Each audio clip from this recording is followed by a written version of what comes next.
Le soleil perçait à peine l'horizon quand Malik, un garçon poussiéreux aux pieds nus, dévala un chemin de terre, serrant une photo froissée contre sa poitrine. Sa chemise, autrefois bleu marine, était délavée par la crasse, son pantalon alourdi par la poussière et le désespoir. Ses genoux écorchés saignaient légèrement, et des sillons de larmes striaient son visage. Mais il ne lâchait pas la photo, un portrait de son frère aîné, Jamal, souriant dans son uniforme scolaire. Jamal avait disparu. Depuis 5 jours.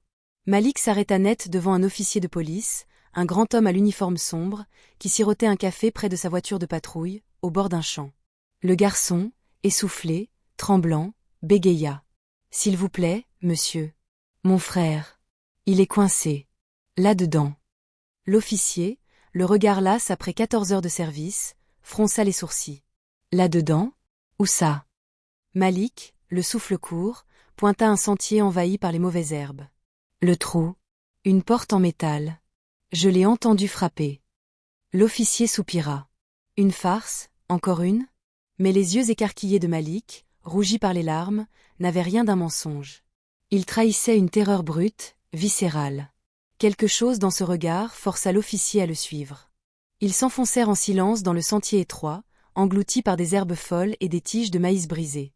Plus ils avançaient, plus le monde semblait se taire, comme si la nature elle-même retenait son souffle.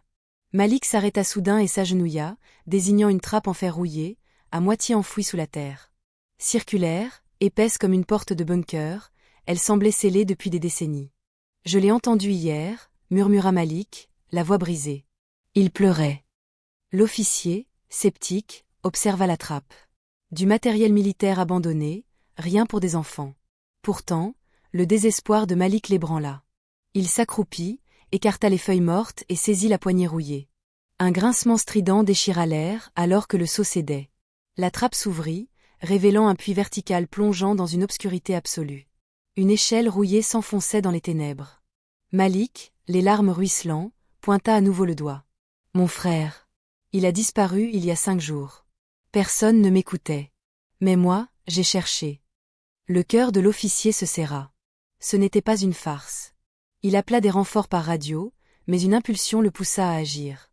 Il se pencha au-dessus du puits et cria. « Il y a quelqu'un ?» Silence. Puis, 2 coups faibles résonnèrent, toc, toc. L'officier recula, saisi. Malik s'effondra, sanglotant. « Je vous l'avais dit. Je vous l'avais dit. » Cette semaine-là, dans un village voisin, 4 enfants s'étaient volatilisés sans laisser de traces. Pas de rançon, pas de témoins. Les autorités parlaient de fugue, mais les rumeurs évoquaient un trafic humain. Malik, lui, n'avait pas attendu les adultes. Il avait suivi des indices invisibles, branches cassées, mégots de cigarettes abandonnés, murmures dans la nuit. Jour après jour, il avait arpenté les chemins, la photo de Jamal comme un talisman, jusqu'à ce qu'il trouve la trappe. Les renforts arrivèrent.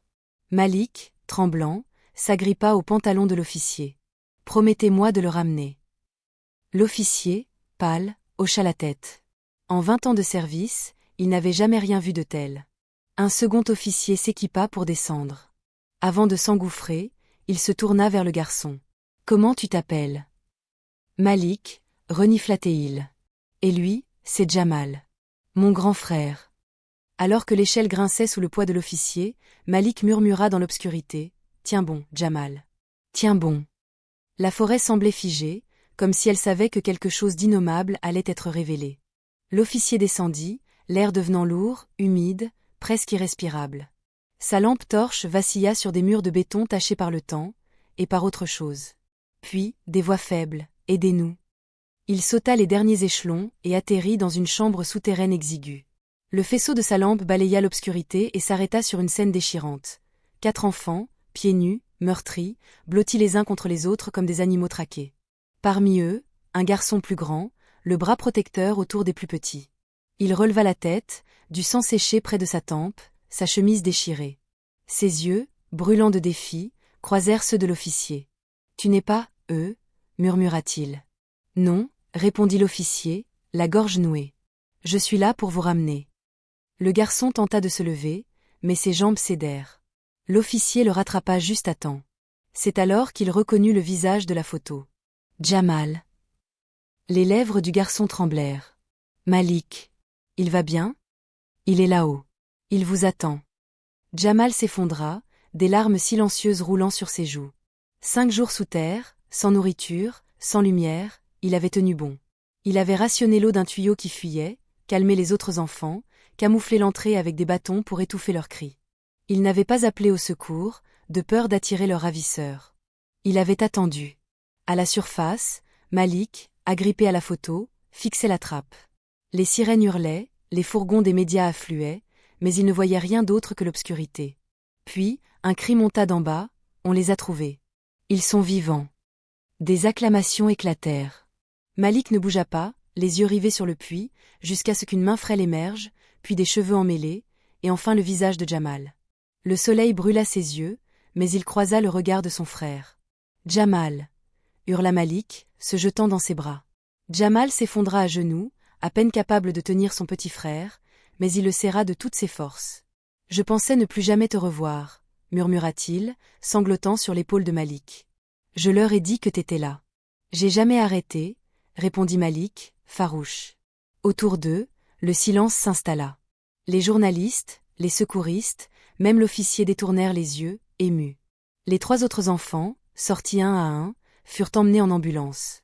Ils avaient été enlevés dans différentes villes, retenus par un réseau de traite humaine qui utilisait cette chambre souterraine comme cellule. La trappe, scellée des décennies plus tôt, avait été rouverte par des criminels pour devenir une cachette parfaite. Jusqu'à ce qu'un petit frère, armé de courage et d'une photo, brise leur secret. Quelques jours plus tard, lors d'une réunion publique, le maire rendit hommage à Malik. Ce garçon a refusé d'être ignoré. Il a suivi des indices que les adultes ont manqués. Il a cru en son frère et a sauvé des vies. Une plaque fut dévoilée près de la trappe, désormais scellée à jamais. À Malik, le garçon qui n'a jamais abandonné. Jamal passa des semaines à l'hôpital. Chaque jour, Malik lui rendait visite. Il riait, jouait aux cartes, pleurait parfois. Jamal reprenait des forces, sachant le pire derrière lui. Les 2 frères ne se lâchaient plus la main. L'officier, l'agent Rirdon, resta proche de la famille. Plus tard, il confia « J'ai failli ne pas le suivre. » Mais quelque chose dans sa voix, dans son désespoir, m'a dit qu'il savait. Malik lui demanda un jour « Tu m'aurais cru sans la photo ?» Rirdon sourit doucement. « Peut-être pas. Mais tu n'as pas apporté qu'une photo. Tu as apporté de l'espoir. » La trappe fut comblée de béton, et un jardin de tournesols, les fleurs préférées de Jamal, symbole de liberté, fut planté autour. Chaque printemps, Malik et Jamal y retournent, arrosent les plantes et se souviennent. Quand on demande à Malik comment il a su où trouver son frère, il répond, simplement. Les frères s'entendent toujours. Même dans le noir.